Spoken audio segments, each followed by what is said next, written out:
Welcome to the brand new series of Rally Point.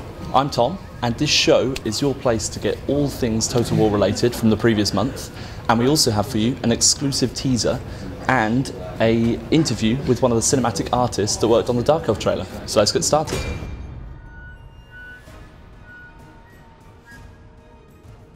This previous month, we've been focused on the High Elves, so we've had the model showcases from Tyrion and Teclis, the Sword Masters of Hoeth, and we also had our first High Elf Let's Play. If you haven't seen it yet, it's set in Mosquito Swamp and features many new units, including the Frostheart and Flamespire Phoenixes.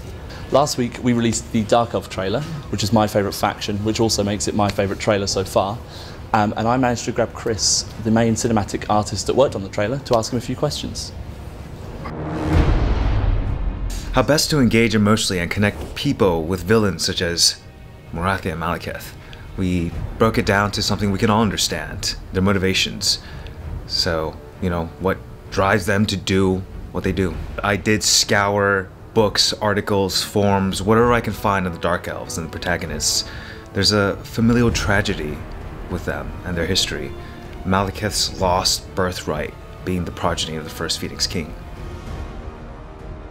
Malekith strutting with his godlike gait, deflecting bolts before the summoning. I mean, guy's unstoppable. Every time I watch it, it certainly sends a chill down my spine, and it's because of the strong elements that really make that scene. Well, there's a tremendous amount of technical challenges we faced creating this trailer. Shooting our scenes on the ground level, and working with a system that was made primarily for an RTS.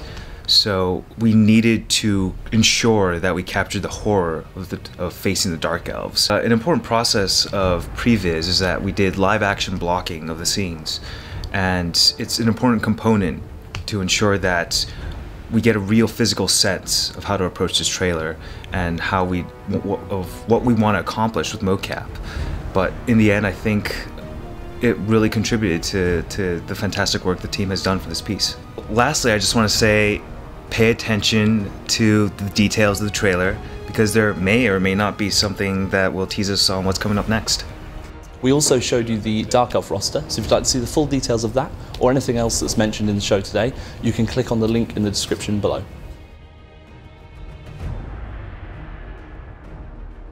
In historical news, we've announced a brand new spin-off series, a Total War saga. And they're games similar to the size of Fall of the Samurai and focus on pivotal moments of history. We released this teaser image, and if you'd like to join in discussion on where you think the next game will be set, you can head over to the forums and join in there. You may have also noticed some weird things happening on our Facebook page, including a 360 image, a Facebook header video, and also a mysterious letter. They might be worth checking out.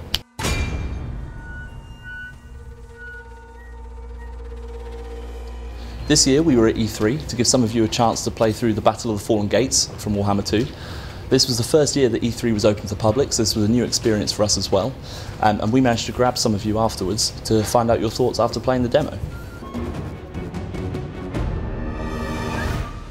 The difference in the land masses and the environments immediately that I saw from Ulthuan to Lustria was incredible. Since I'm also like a tabletop fan, like I also have like a huge affinity towards Warhammer. So you guys making this game, that was like amazing for me. So I got destroyed. Yeah, he did the hard demo.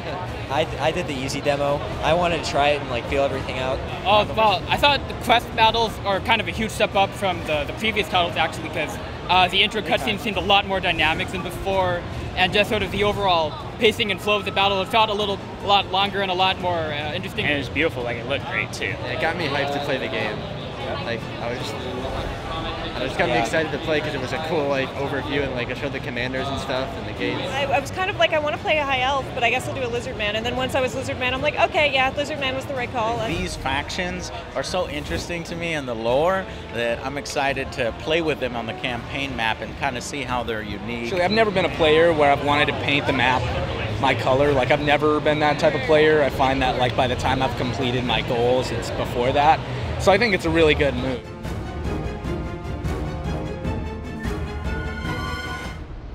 We were also at the Developer Awards, where we won Music Design Award for Warhammer 1, and we also won Best In-House Studio. So congratulations to the audio team and the studio as a whole.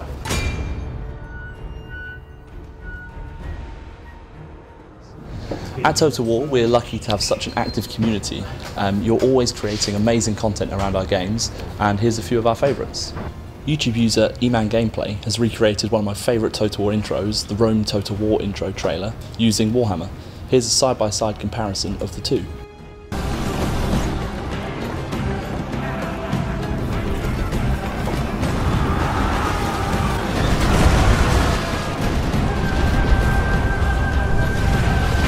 We are constantly amazed by the creations that you make using the map building tools. Steam user Marga has created an amazing tabletop themed custom map in Total War Warhammer. Ubersreich Inn is a tavern situated on the River Teufel, just a little downstream from the Grey Mountains. Venture inside, grab a beer and travel to the northern Badlands where a greenskin base of operations lies at a hotly contested crossroads between nations. Next we head back to Total War Attila. We've noticed that a lot of you have been posting some awesome screenshots, and here are a few of our favourites.